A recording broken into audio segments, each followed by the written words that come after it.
congratulations. This is your new CD, All Things Are Quite Silent, which I've had a couple of listens to it now, and it's absolutely fantastic. Congratulations. It's mesmerising, it's so varied, the quality is outstanding, and I would recommend this to all of my friends. It's something, especially in these extraordinary times for right now more than ever. Can you tell us a little bit about what went on? How did you come up with the repertoire? What was the process trying to put it together during a pandemic? How did the choir feel about it? Where did you record it? Tell us about it. So it actually started as a recording of music for Compline, so one of our favourite services that we do as a choir. And we just do some quite varied repertoire in there. Some of it is slightly more secular more recently, as we're trying to appeal to more students. And so we had this collection of repertoire that we really wanted to get on disc.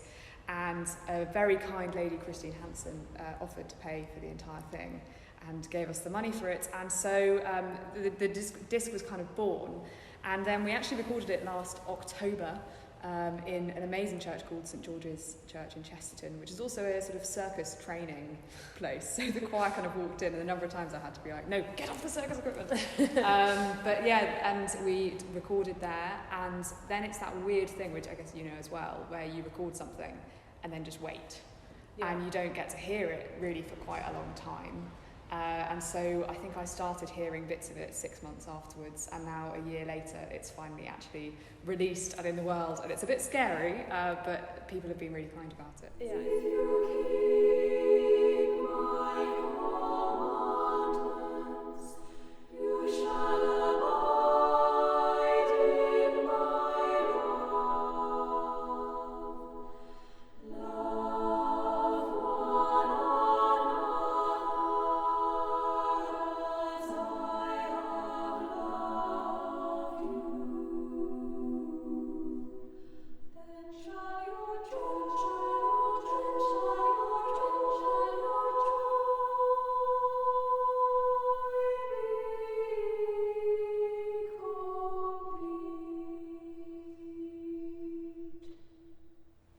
And so you had to wait for 6 months before you heard the first edit, and then what was your impression? Because of course we all have memories of how something's gone, and then when you hear it, you become more objective, don't you? And then you sort of can stand back from it.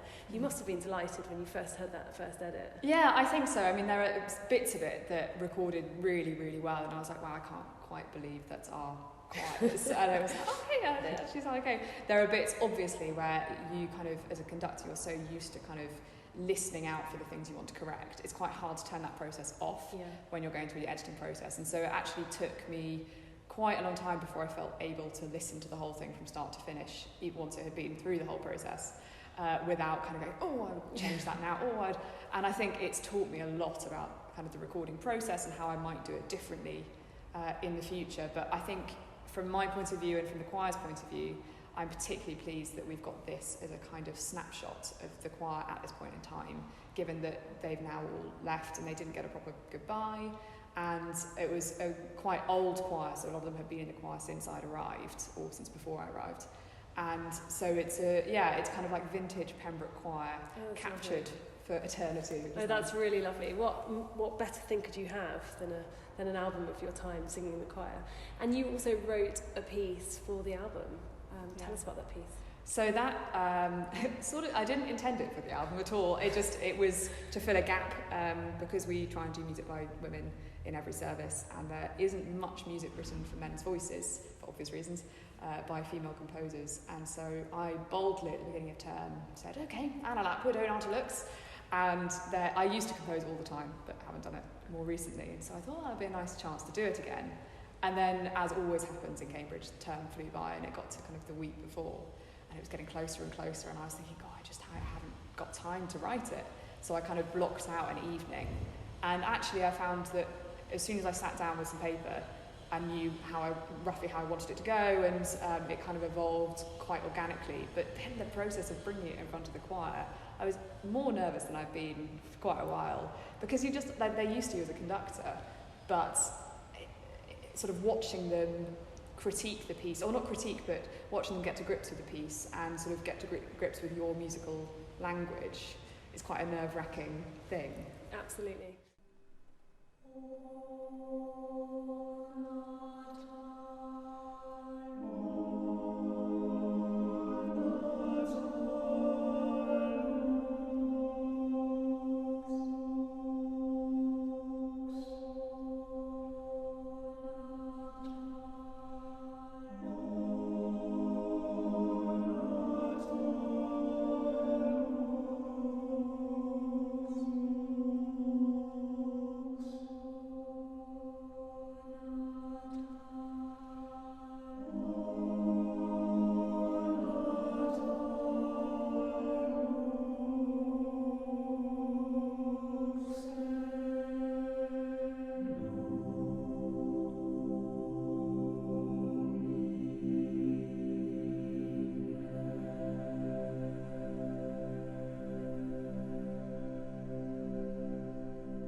tell us about the fact that we obviously have the chapel choir of Pembroke College, and also the girls' choir. How did that work? I know the girls' choir are not on every track, but they're on many of the tracks.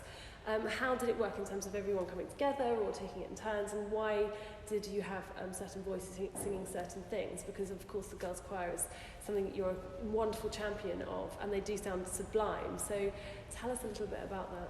I think it's a difficult one because obviously I want to keep them as sort of separate entities, but at the same time I feel like the girls can learn so much from singing with the chapel choir, because the thing you have to remember is that some of our girls are 18 and some of our undergraduates are 18. So actually there's a really nice crossover. And so as I was going through the repertoire, some of the slightly simpler upper lines, I just thought actually it might be quite nice to flesh out the sound a little bit. And I was nervous at first about sort of balances and whether it was going to be overwhelming suddenly having, 40 people on the top line. But actually it just gives some of the tracks a really lovely warmth and ease. And I tried to choose the tracks that are sort of more innocent in character. So there are some pretty intense ones in there, like Mediavita and The Swallow. Mm-hmm. They're quite dark. Yeah. And I didn't want the girls' sound in that. I wanted to save it for things like Peace I Leave With You, where it's this kind of balm that just washes over you. And I think they loved the whole process. They found it a bit overwhelming at first. I mean, the sort of sitting in a studio or church and doing things over and over again. But the moment they first walked into the booth, and they all packed into this tiny little room, they pressed play on, I think it's Clark Ave Maria, and their faces, they were like, that's us, that's what we sound like. And it was just, you can't find that any other way. Yeah, that's right. It's a totally different process, isn't it, to performing live, but it is an artistic process, especially if you've got a strong leader, as you are, that sort of keeps everybody focused on the music itself rather than the microphone that's sort of right there in your face. As long as you can keep talking about the music and the intentions of the music, then it does create magic, which luckily everyone else gets to hear because we can listen to this.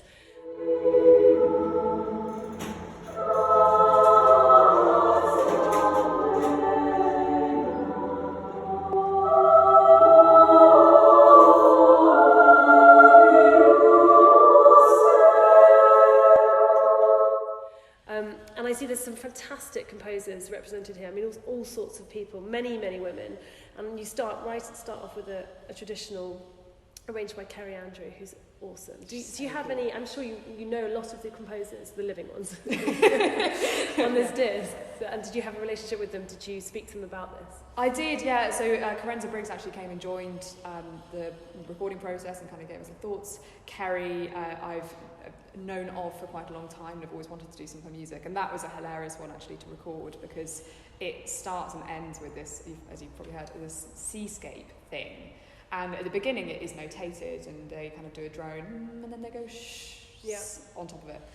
And you could, we don't laugh at that, but at the end it's a kind of 40-second improvised seascape, and I'm the worst giggler in the world. And it was the very end, I think it was one of the last sessions we did in the evening. We'd been going for 7 hours. And I just kept losing it because we did it bit by bit. So first they did shh, and then they did lots of whistling.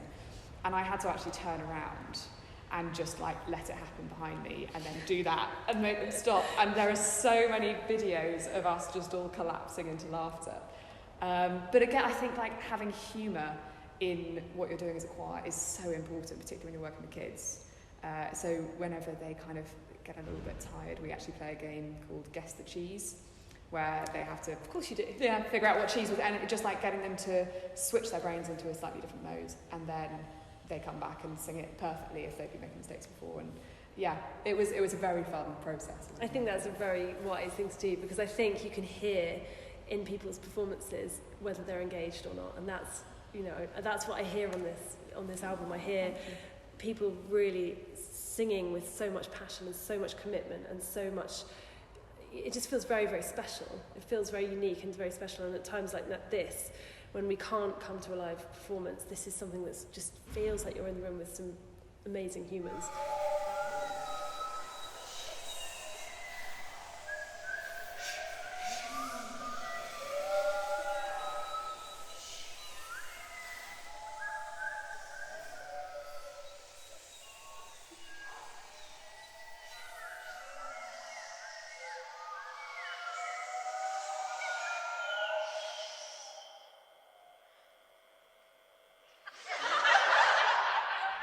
tell us about deciding to include Sing to the Moon by Laura Mavula, who's a sensational musician, not necessarily would be associated with a choir. Yeah, so she actually studied composition at Birmingham Conservatoire, and I think most people to associate her with her, I say popular in inverted commas, but her sort of popular music, but she studied composition, and I saw this score. I was doing some work with BBC Singers, and I saw this score on the table, and it's a piece I knew already, and I thought, oh, I wonder what that sounds like.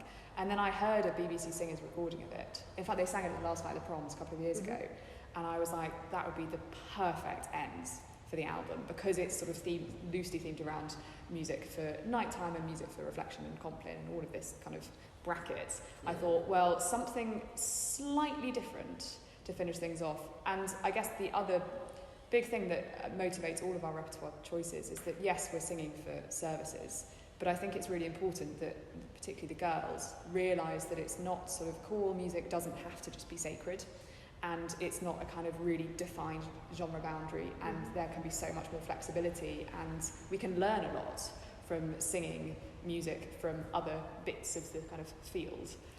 So not just sacred music, putting some secular things in there.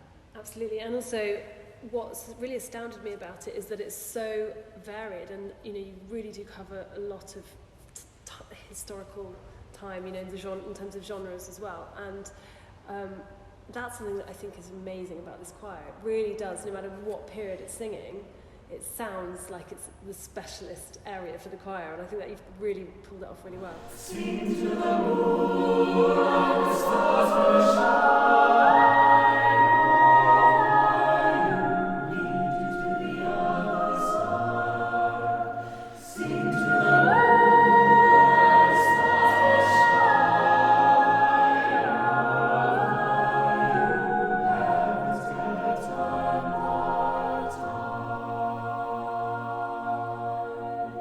It's different if you're streaming it or if you're putting a CD into a CD player.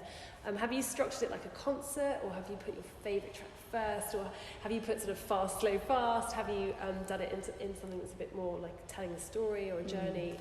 How did you actually physically pull these pieces together? I think I have this thing about CDs. I love the physical act of putting it into the CD player and then pressing play and sitting and absorbing the whole thing as a journey, because I know, when you're planning an album, the time that goes into thinking about the track order and what the journey will be like going from track to track, that is something that I think is really important. I get a bit sad that we lose some of that with streaming. It's the idea of it is that it flows track to track. I'd spent hours working out all the key relations and things like that, and trying to find a sort of slushy chord in one that went into the next one.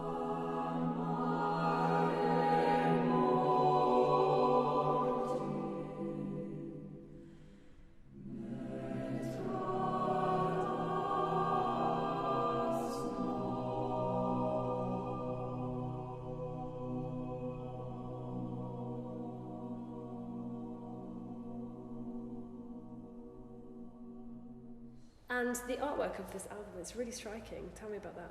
So when we were planning it, I tried to make it as sort of collaborative as possible with the choir, and I said, what would you like on the cover?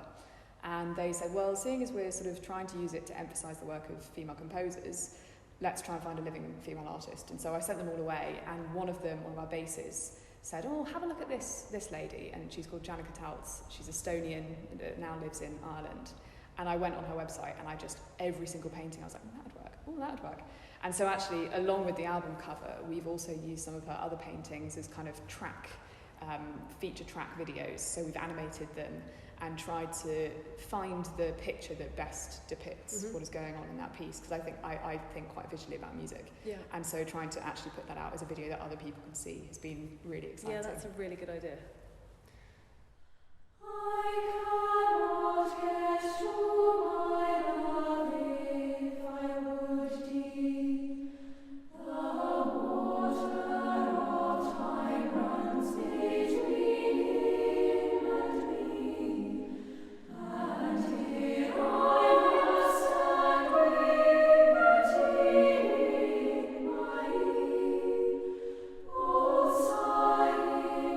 Sing